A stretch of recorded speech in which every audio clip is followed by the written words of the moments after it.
A bell tolls underwater, and the sound climbs the walls like a drowning animal. Listen closely, closer than comfort allows. History does not knock, it seeps. It presses its mouth to the keyhole and breathes your name. I am not supposed to tell you this, and yet the record scratches until it bleeds. In Virginia, 1856, a father signed away a future with a steady hand, while his daughter learned how silence tastes. They called her unmarriageable, a word with a sepulchral patience, a word that buries girls while they still draw breath. The ledgers say nothing else, no laughter, no prayers, only the vestige of a signature darkened by ink and malice. The house where this happened still stands, or perhaps it doesn't. The truth is inscrutable when the walls have learned how to forget. I will whisper what the courthouse would not. I will show you the hinge where morality rusted. Because the night the decision was made, the father did not look at his daughter. He listened to a test of strength happening beneath the floorboards. Why was there cheering in the cellar? You feel it now, don't you? The temperature drops as if the room has decided against you. The air thickens. There is the copper tang of old blood, not fresh, not theatrical, aged, like a coin kept too long in the mouth. The floor's grain rasps your palm when you steady yourself. Splinters wait with small, patient teeth. Somewhere below, an oubliette breathes, an ossuary of stories stacked bone on bone, each one insisting it was the last. I am an unreliable guide, I admit it. I was not there, except when I was. Records lie, memory edits, but the scratches on the doorframe are real. The way the candle smoke curls and refuses to rise is real. The way her breath shortens when footsteps stop outside her door. Those shallow, jagged pulls of air that leave the ribs aching. That is real enough to bruise. They measured men like tools back then, strongest, most enduring, words that sound neutral until you hear them whispered over a girl's shoulder. The father believed himself practical. The town nodded. The church hummed. Practicality is how cruelty wears a clean coat. Before we descend, before we open the ledger that smells of mildew and iron, ask yourself this: what does a man hear when he chooses to hear only strength? The cellar light flickers, as if it has learned regret. I tell you this not to frighten you. No, I show you because the flame bends away from the men gathered there, because heat itself hesitates when witnesses assemble. The strongest slave is asked to lift a barrel that sweats molasses through its seams. Hands sink into the sticky dark, wrists glisten. The father stands apart, boots planted with a surveyor's certainty, listening to the groan of wood and sinew like a hymn composed by malice. The sound is not applause, it is approval without joy. It is the shuffling of papers translated into breath. The men lean in, measuring not only what can be lifted, but what can be endured. Shoulders strain, tendons sing thin, metallic notes. Someone laughs, short, barked, then clamps a hand over his mouth as if laughter might contaminate the arithmetic. Upstairs, a doorframe keeps count. Fingernails have wearied its edge to splinters. The wood remembers. The girl presses her palm there, skin chalking white, then red. Her breaths come uneven, stuttering against the back of her teeth. She does not scream. Screams require permission. The smell changes, a sudden bloom of damp earth, cellar cool, as if rain has seeped through the foundation to watch. The temperature drops another degree. Sweat cools too quickly on skin. Gooseflesh rises like a verdict. In the ledger, the father's pen pauses. Ink pools. The moment stretches, elastic, obscene. He writes a number. He underlines it. What is being measured when a life is reduced to a line? Strength or silence? Why does the pen hesitate only once? The house exhales. Floorboards creak in a pattern too deliberate to be age alone. Doors align themselves. Even the windows seem to squint. This place has practiced consent for years. It knows how to agree without speaking. The girl stands at the threshold of her room, dress stiff with old starch, fingers worrying the seam until threads fray and bleed their pale fuzz. She watches dust drift like snow that never lands. Down the hall, her father rinses his hands. The basin rings porcelain clear. Water runs and runs, a small river meant to carry guilt to an ocean that does not exist. He dries carefully. He hums. The tune has no words. Convenient. The strongest slave is given water, then time. Time is currency. Time is also a leash. He sits on a crate, elbows on knees, staring at a knot in the wood that resembles an eye. He does not look away. The knot does not blink. A texture intrudes, the grain of rope against skin, coarse and unforgiving, raised fibers kissing and biting in the same motion. It leaves a map no one will read. The air tastes of lime wash and iron nails. A fly lands, rubs its hands, leaves. Records will later call this a transfer, a solution, a mercy. Words are stacked like bones in an ossuary, tidy and mislabeled. The truth is heavier. The truth sweats. The father opens the ledger again. There is a vestige of a tear on the page, round, dried, mistaken for wax. He scratches it away with his thumb. The page scars. He does not ask her name. If a house can agree, can it also remember and testify? Night arrives early, dragging its coat through the rooms. Candles bow, shadows thicken into corridors that were not there before.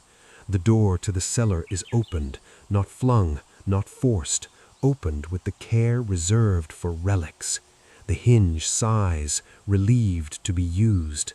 Beneath, the oubliette waits, patient as a mouth. She steps forward once, stops, steps again. Her breath splinters, catching on each rung of air.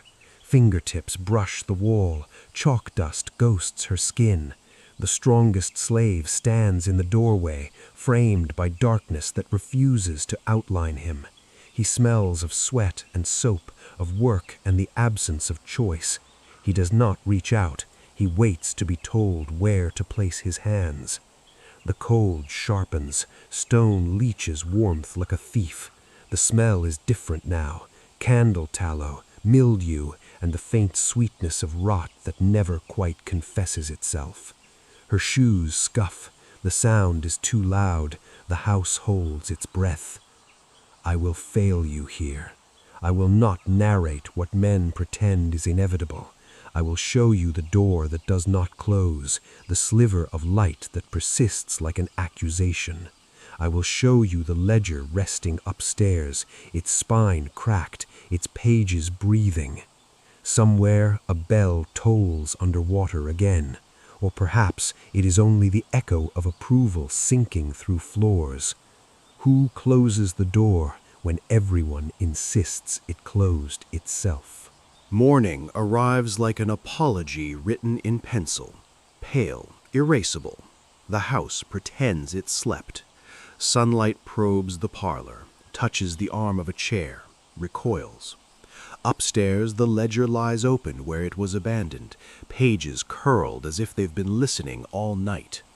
Ink has feathered in the damp, numbers blurring into soft-edged wounds. There is a margin note, nothing official, nothing that would stand in court, just a small mark, a vestige of hesitation the clerk would later pretend not to see. I shouldn't know this. I shouldn't know how the father stood in the doorway at dawn, hands empty, eyes fixed on the stair where no footsteps rose to meet him. He counted breaths that were not his. He touched the banister and flinched, as if the wood had learned to bite back. Down below, the cellar keeps its secrets badly. The smell has shifted, stale sweat chased by lie, an anxious cleanliness that never quite erases. The temperature lingers cold against the ankles, stone hoarding the night. A bucket sits where it shouldn't, water filmed with ash. The strongest slave has washed his hands too many times. Skin blooms raw, a map of scrapes and soap. He looks at his palms like a man reading weather, searching for a sign that isn't there. She does not come upstairs, not yet. When she does, it will be later and quieter, and the house will rearrange itself to avoid seeing her pass. Her dress bears a new stiffness, not starch this time, something heavier, something learned. She moves as if the floor might argue. The father clears his throat. He says nothing. Silence, when practiced, sounds like authority. If the ledger forgets a night, where does the night go to be remembered? Church bells practice innocence. They ring as if no sound has ever been used to bless a lie.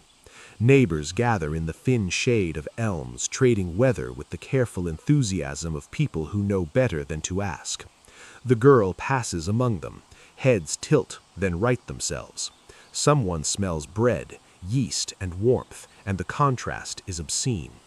A texture asserts itself, wool against skin, itchy and unkind, catching on a shoulder as she moves. The air has warmed, sweat beads at the nape, cools too fast. She swallows, throat working, the effort visible. Her fingers worry a ribbon until it frays, blue threads like veins. The strongest slave stands apart by the fence, posture arranged to offend no one. He is watched without being seen. He feels the weight of eyes that refuse to meet his. A boy stares openly, then is pulled away. A woman coughs, sharp, corrective. The town knows how to be an ossuary, bones aligned, names optional. I tell you this with care because I am unreliable, because I hear what isn't said, because I see the way the father's hat brim dips when he passes his daughter, a small bow to the arrangement he calls necessity. Malice rarely bares its teeth. It smiles and asks after your health. The smell turns metallic when the blacksmith's door opens, iron and heat, and the sound of hammer on anvil rings like a verdict struck again and again. Each blow lands somewhere behind the ribs. The girl's breath shortens. She counts steps. She counts shadows. Counting is how one keeps from falling. A note circulates by afternoon, not written, understood. This will not be discussed. Discussion implies alternatives. When an entire town refuses to look, who becomes the witness by default? Night learns the route quickly. Candles are lit with a practiced flick. Matches rasp like insects. The cellar door opens once more, and this time no one pretends it is about storage. The strongest slave waits where he was told to wait. Waiting has become a posture. His jaw tightens, a muscle jumps, then stills. He hears the house settle, hears the father's footsteps retreat. Permission has been given without words. She descends. Each step is an argument with gravity. Her hand slides along the wall. Chalk dust blooms again, ghosting her fingers. The cold deepens, a damp chill that climbs the calves and nests there. The smell is different now, tallow guttering, wet stone, the faint copper tang that refuses to leave no matter how many times it's named and denied. I will not narrate the act. I will narrate the aftermath, because aftermath is where the truth keeps its receipts. A dropped button, warm from skin, a nail bent where it shouldn't be, breath returning in uneven waves, catching, releasing. The strongest slave stands too straight, as if posture could absolve him. He does not touch the button. He cannot decide what it would mean. Upstairs, the ledger page curls tighter, as if trying to close its eyes. The father lies awake counting the spaces between bells. He tells himself a story where this was mercy, where strength substitutes for care. Stories are useful. They are also lethal. The texture of the floor, gritty and unforgiving, presses into a knee as she steadies herself. She leaves no mark anyone will admit to seeing. When she climbs back into the house, the door does close this time, softly, deliberately. The bell tolls underwater again, or perhaps it's only the sound of a town swallowing. If the door closes at last, who decides what remains inside? Time does not heal here. It arranges. Days stack like plates with hairline cracks, serviceable if no one looks too closely. Morning brings chores that ask for muscle memory, not thought. The girl moves through them with a new economy. No wasted motion, no sound above necessity. She lifts, carries, sets down. Each task becomes a small door she closes behind her. The strongest slave is reassigned, not far, never far, but enough that paths cross by design, not accident. He feels the eyes again, the careful arithmetic of glances that measure compliance. His hands thicken with work, calluses bloom like a second skin. When he grips a tool, the handle bites back, a reminder that strength is always a transaction. The smell of boiled starch fills the kitchen, sweet and cloying, clinging to the back of the throat. Heat swells, then recedes as a window is cracked. A draught carries in the scent of hay and something sour beneath it, animal, human, indistinguishable. The temperature shifts with the opening, a brief mercy that leaves gooseflesh in its wake. At table, the father presides with a silence that expects gratitude. He eats methodically, knife scraping plate, fork tines ticking time. He does not look up when the girl reaches for bread. She tears it with her hands. Crumbs scatter like evidence no one will collect. I am unreliable, but I know this. The house has learned a new rhythm. Doors open at certain hours, close at others. The arrangement settles into grooves worn by repetition. The cellar waits, patient, its oubliette mouth breathing slow and even. When routine replaces shock, where does resistance hide? Sunday arrives dressed as absolution. The church smells of pine cleaner and damp wool, a sepulchral blend that promises cleanliness while hoarding ghosts. Benches creak in unison, a practiced chorus. The girl sits with her hands folded too tightly, knuckles pale, then blotched. She keeps her eyes on the hymn numbers, black on white, orderly. The strongest slave stands at the back. He is not offered a seat. He is offered a position. The sermon floats above him, words about order and provision, about burdens borne by the able. He listens with his jaw set, molars grinding. When the congregation hums, the sound thickens, honeyed, difficult to breathe through. A sudden chill slips down the nave as the door opens and closes. Someone late, someone forgiven. The air tastes of candle smoke and old varnish. Wax drips, hardens, a small stalagmite forming at the base of a brass holder. Time crystallizes. Afterward, hands are shaken. Agreements pass without paper. A nod here, a pause there. The father speaks to the deacon. Their voices drop, conspire. The girl stands a pace behind, the space measured.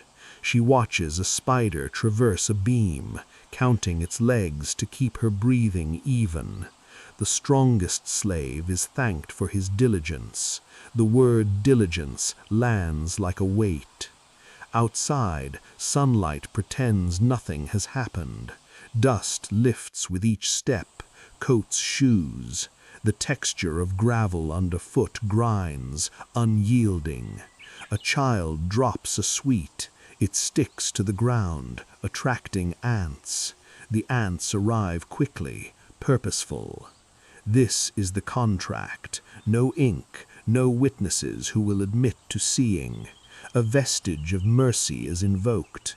Malice smiles and calls itself stewardship. If a contract is never written, who can claim it was broken? Night again, always night. The cellar door opens less ceremoniously now, a habit rather than a right. The strongest slave waits, then does not wait. He has been told the hours, he keeps them. His shoulders square, his breath steadies into a cadence that feels like surrender only if you call it that. She comes down slower. Her hand does not reach for the wall this time. She knows where the steps dip, where the stone sweats. The cold is familiar now, a damp embrace that settles in the bones. The smell, tallow, mildew, iron, no longer surprises, it instructs. I will not describe what happens, I will describe what remains. A bruise the color of dusk fading to yellow, a button sewn back with uneven stitches. The strongest slaves sleep fractured by dreams that repeat without climax, waking him with his teeth clenched. He sits on the edge of his cot, feet on packed dirt, counting breaths until morning claims him. Upstairs, the ledger is closed.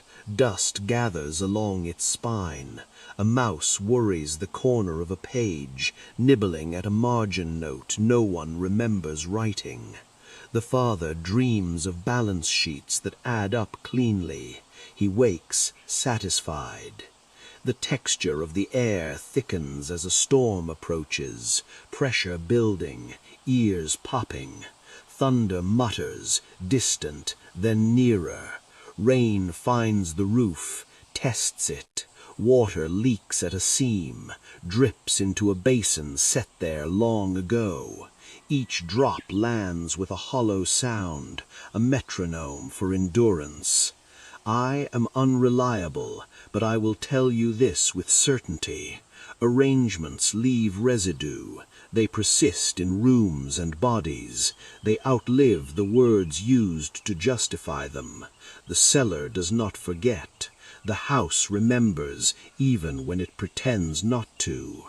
Outside, lightning splits the sky, brief as a confession. In that flash, the girl's shadow stretches too long along the wall, reaching places she has never been allowed to go.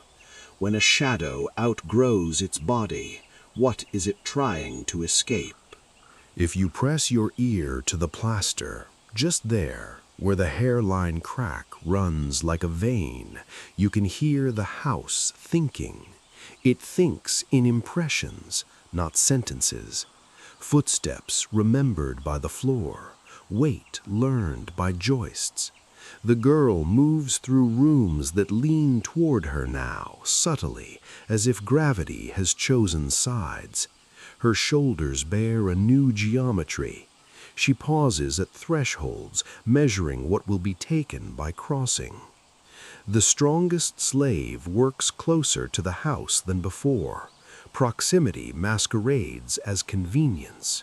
He chops, hauls, lifts, strength displayed not for praise, but to keep the arithmetic satisfied. Sweat darkens his shirt, then cools. He tastes salt and iron when he swallows. The air carries the smell of cut wood, green and shop, a brief brightness that dies as quickly as it arrives.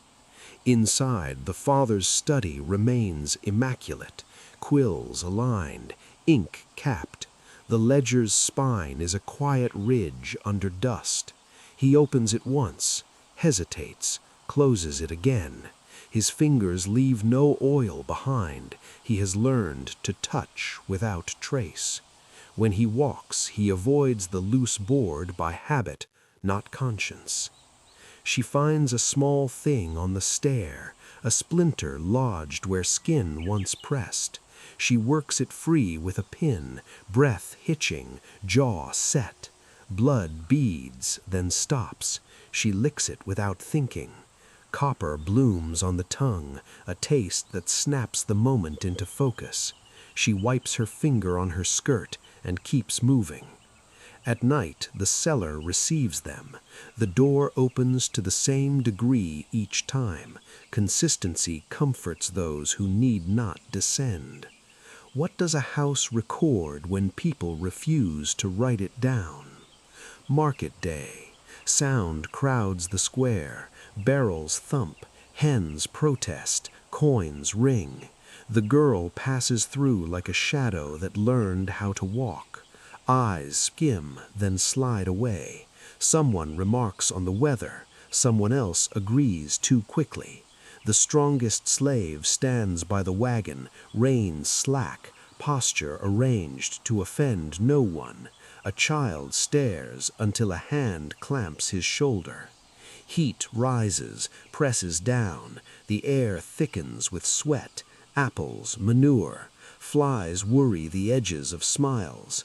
The girl's breath grows shallow, jagged, as if the day itself has narrowed. She grips a basket. The handle bites, leaving crescents in her palms. She does not release it until her knuckles ache. A rumor moves faster than people. Not words, weather again, but glances that linger a fraction too long, a pause before names. The deacon's wife offers a biscuit and retracts it, confused by her own hand. The father nods to men who nod back, their faces smooth, inscrutable. Malice has learned to wear good manners. A sudden cool draft snakes between stalls as clouds cross the sun. Goose flesh rises. The girl shivers, then stills, schooling her body to quiet. The strongest slave feels it too, the way temperature shifts when a storm decides to exist.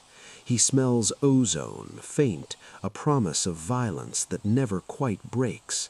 At the well, water spills, darkening dust to mud. A woman's shoe sinks. She laughs. The sound rings wrong. The girl watches ripples flatten, watches reflection reassemble into something like a face. She steps back. No one names what everyone has agreed to remember without saying. How does a town rehearse forgetting until it feels like truth? Night returns with a practiced hand. Thunder stays distant, muttering like a witness unwilling to testify. In the cellar, the stone sweats. The smell deepens. Damp limestone, old tallow, the faint sweetness of rot that pretends to the earth. The strongest slave arrives first, sets a candle. Its flame gutters, steadies. He waits. Waiting has become a skill. She descends later, steps careful, memorized. Her dress brushes the wall. Chalk dust blooms again, pale against dark. She feels the cold climb, nest. Her breath evens with effort. She has learned where to look and where not to. The door closes to its familiar gap. Light becomes a blade.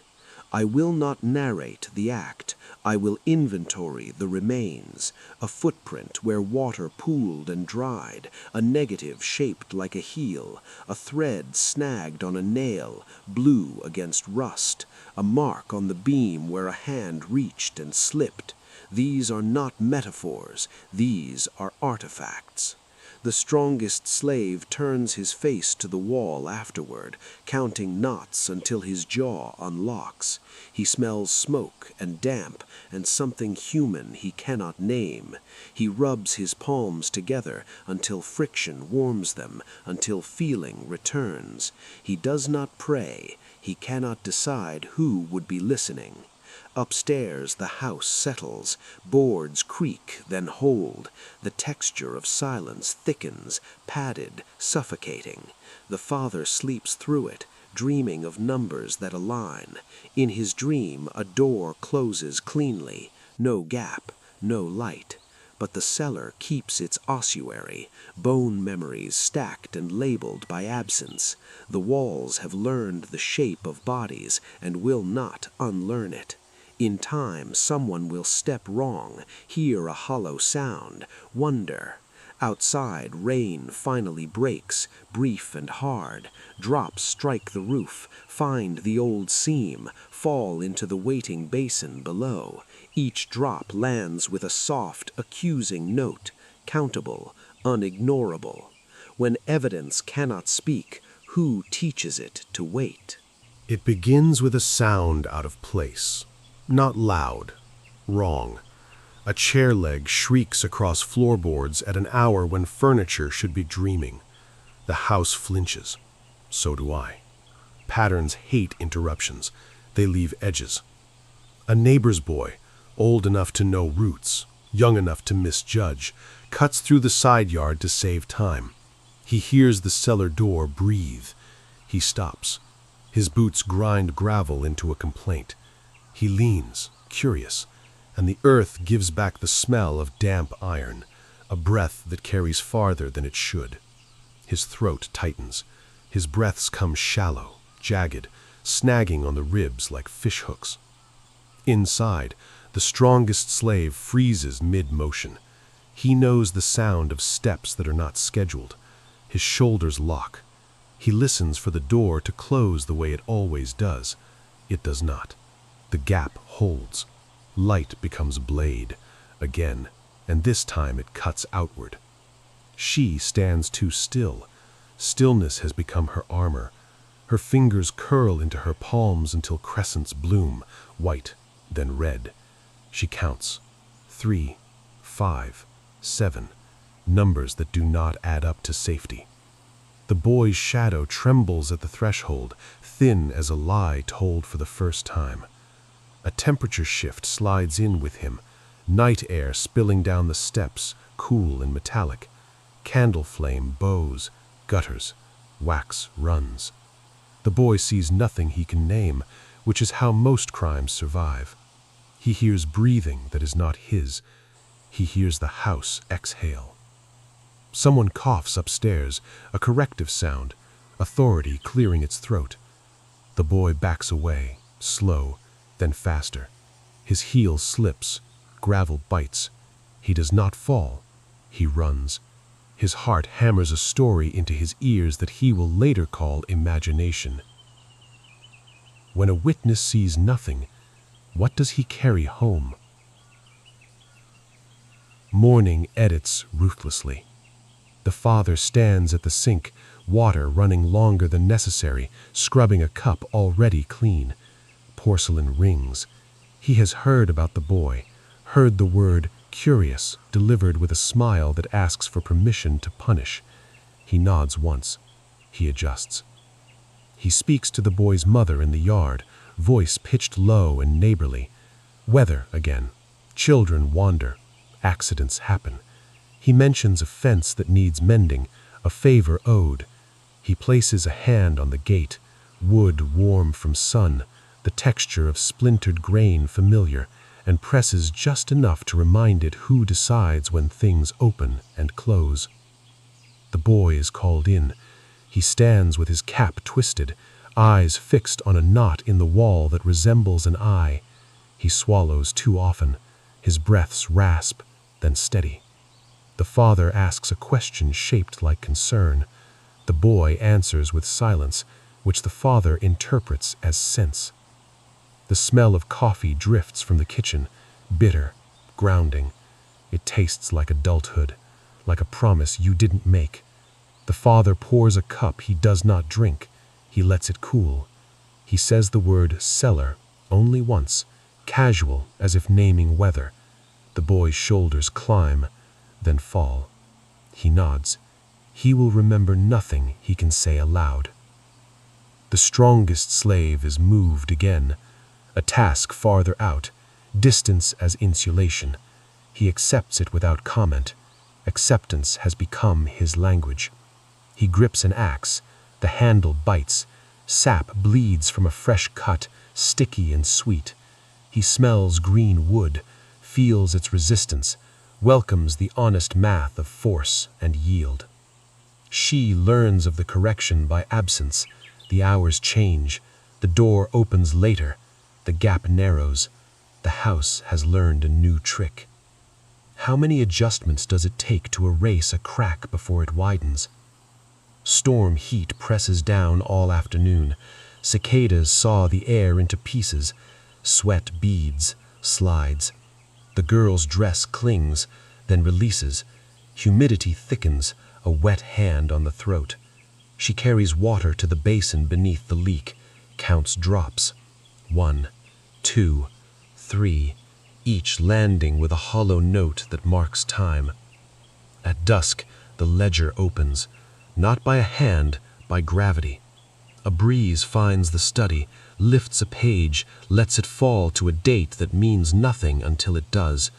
Ink has bled further, feathered like a bruise spreading. There, a margin mark, a vestige, smudged but stubborn. The father stands over it, feels something like irritation. He presses the page flat. It resists. He sits. He writes. A line. A correction. He adds words that tidy. Provision. Arrangement. His pen scratches. Pauses. Ink pools. The pause stretches. Obscene. He writes anyway. He closes the book with a finality that rings. Down below, the cellar waits. The strongest slave arrives early. He smells ozone, storm finally deciding to speak. He sets the candle. The flame leans. He hears thunder count the distance. 1 Mississippi, 2. Time measured by danger. He thinks of the boy, of nothing. He thinks of endurance. She descends later. The cold greets her like an old acquaintance. Stone leaches warmth, climbs the calves.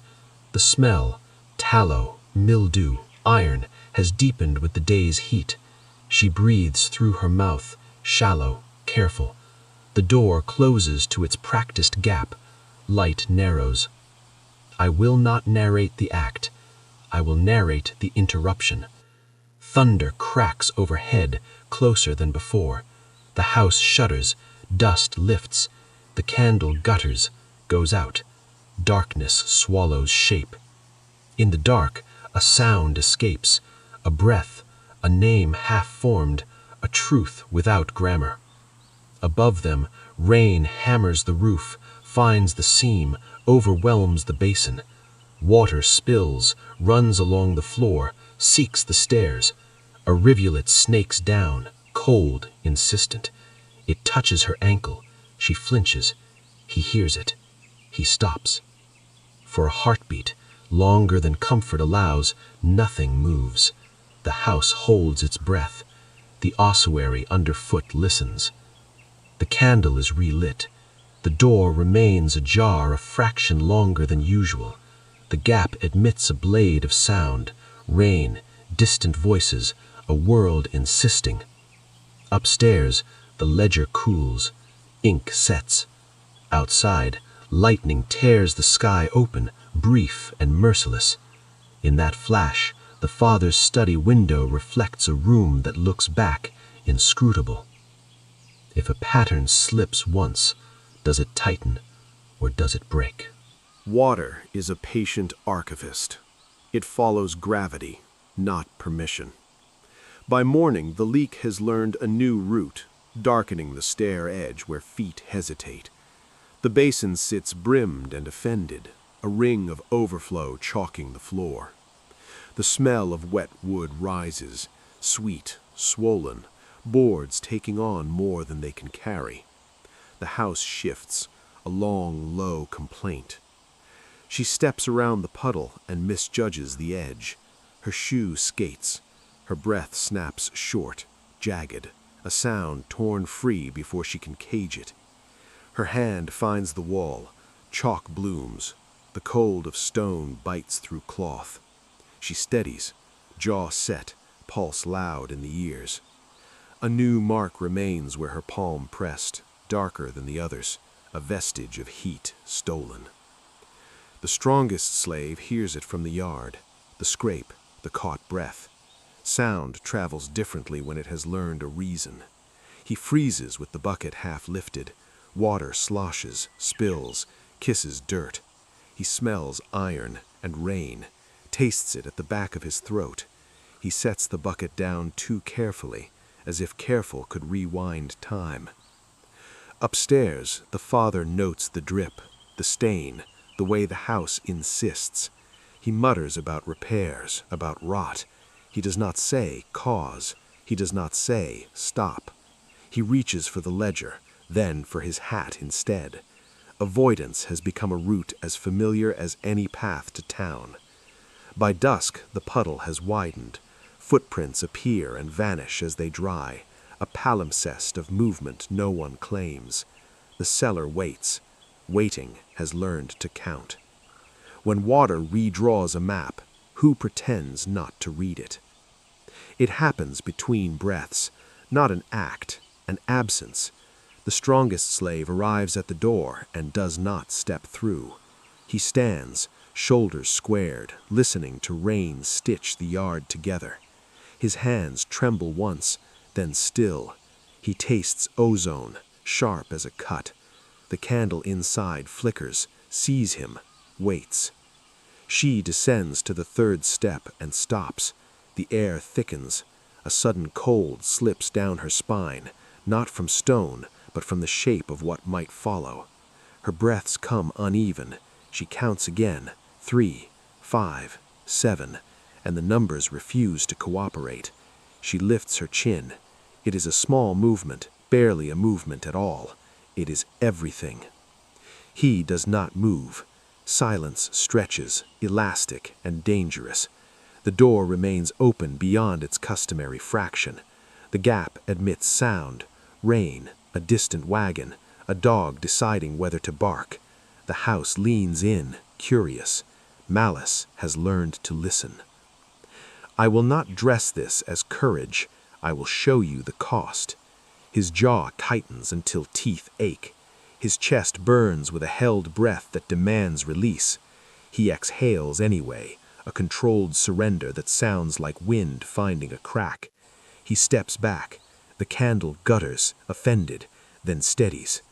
She remains on the stair, unsure what shape relief takes. Her hands unclench. Blood returns in a rush, pins and needles blooming. The texture of the rail under her fingers, rough, dependable, anchors her. She does not thank him. Thanks are another kind of contract. Above, a floorboard creaks. A corrective sound begins, then stops. Authority hesitates. When refusal leaves no mark, how does power decide it has been challenged? Night spreads with a deliberateness that feels rehearsed. The father returns late, rain on his coat, mud at his heel. He smells wet wool and tobacco, the comfort of habits that believe they are innocent. He hears the drip, louder now, and follows it to the stair. Water has traced a thin, shining line downward, a finger pointing. He opens the cellar door and finds it as it should not be. Candle lit, space unoccupied, the gap too wide, the quiet too present. He descends one step, then another. The cold grips him by the ankles. Stone leaches warmth, uninvited. He clears his throat. The sound falls flat. The ledger lies open upstairs. Pages lift and settle as if breathing. A margin note, smudged, stubborn, refuses erasure. He presses it flat. It curls back. Inscrutable, the book seems to regard him. He returns to the cellar and calls a name he pretends is not a command. The strongest slave answers from the yard, voice even, distant. The father hears distance as defiance. He feels it as heat under the collar, a pulse behind the eyes. Malice, when crossed, does not roar. It inventories. She stands in the doorway above, unseen. Her breath is shallow but steady. She listens to words scrape and slide, to meaning dodge itself. The smell shifts, damp stone giving way to the clean bite of rain, and with it something loosens in her chest, not freedom, a seam. The father ascends, boots leaving wet half-moons on the steps. He pauses at the landing, looks at the stains spreading where water has claimed the floor. He imagines rot, loss, repair. He imagines himself reasonable. Lightning tears the sky open, brief and exact. In that flash, the house shows its work. Marks on walls, grooves on stairs, a map of endurance etched into grain and stone, an ossuary of moments, stacked and labeled by refusal. The thunder arrives late, heavy as a verdict. The father closes the cellar door with a care that pretends to be choice. It does not latch cleanly. If the house speaks at last, who will swear they never heard a thing? Morning comes thin and metallic, like light strained through wire. The father sits at his desk before the house fully wakes. He opens the ledger with a tenderness usually reserved for prayer. The page resists, curls at the corners. The smell of ink and damp paper rises, old, animal, patient. He reads what he wrote and feels the irritation bloom again, hot and precise. Irritation is safer than doubt. He sharpens the quill. The sound is intimate, a small rasp that scrapes memory clean. He writes a final line meant to settle accounts. The words are neat, they behave. He underlines once, twice. The paper puckers, bruised. He closes the book and presses his palm to the cover until the leather warms, until the spine yields. This is how men convince themselves the record is complete. Downstairs, the drip has stopped. Water has found another route. The stain remains, darker at the edges, a shape that suggests a country no one wants to name. The girl steps around it without thinking. Her body has learned the house's arguments and how to avoid them. She moves with an economy that looks like grace from a distance. Outside, the strongest slave lifts a sack and sets it down again. He listens to the house the way one listens to weather. He smells sun-warmed earth, a sweetness that almost persuades. Almost. His hands are steady now. Refusal has trained them. If a final line is written, who decides it is the last? The town gathers for a reason that pretends to be ordinary, a wagon, a reassignment, distance offered as resolution. The strongest slave is told where he will go. The words are clean, efficient. He nods once. He does not ask why now. He knows how patterns end, by pretending to change. She stands at the edge of the yard, hands folded too tightly. Her breath comes shallow, then steadies. He meets her eyes for the first time without instruction. It lasts a second longer than safety allows. In that second, the air cools, as if a cloud has crossed the sun. Dust settles. Something loosens. He leaves at noon. Wheels bite gravel. The sound recedes. The house exhales, disappointed. The smell of horse sweat and leather lingers, then thins. Distance works its spell quickly when everyone wants it to. The father watches from the porch, satisfied by movement that looks like closure. He tells himself this was always the plan. Plans are stories told backward. That night, the cellar door opens and closes for no one. The candle remains unlit. The gap is gone. The house adjusts, learning a new silence. Silence, too, can be an arrangement. When the actor exits, does the stage forget the play? Years pass the way dust does, settling where no one looks. The ledger grows heavier with additions that have nothing to do with her. The father ages into a cautionary portrait. The girl grows into a woman the house cannot quite hold. She leaves when leaving becomes possible, carrying nothing that can be inventoried. The texture of the road under her shoes, packed dirt, forgiving, teaches her a different grammar of movement. I wish I could tell you the cellar emptied itself. It did not. Rooms remember. Walls keep their ossuary, bone memories stacked behind plaster. If you stand there long enough, you can feel the temperature dip where bodies once paused, hear a breath catch that is not your own. The house will insist it has always been this way. I am unreliable. I whisper because history trained me to. Records say an arrangement was made and unmade, tidy as columns. Records say nothing else. But listen, closer than comfort allows. Hear the bell toll underwater still. Hear the drip that learned new roots. Hear the refusal that sounded like air. This is not an ending. It is a door that does not latch cleanly. Light leaks, sound leaks, memory leaks. If you ask who was punished, who was spared, who paid, I will ask you back, when a ledger closes, what survives outside its margins?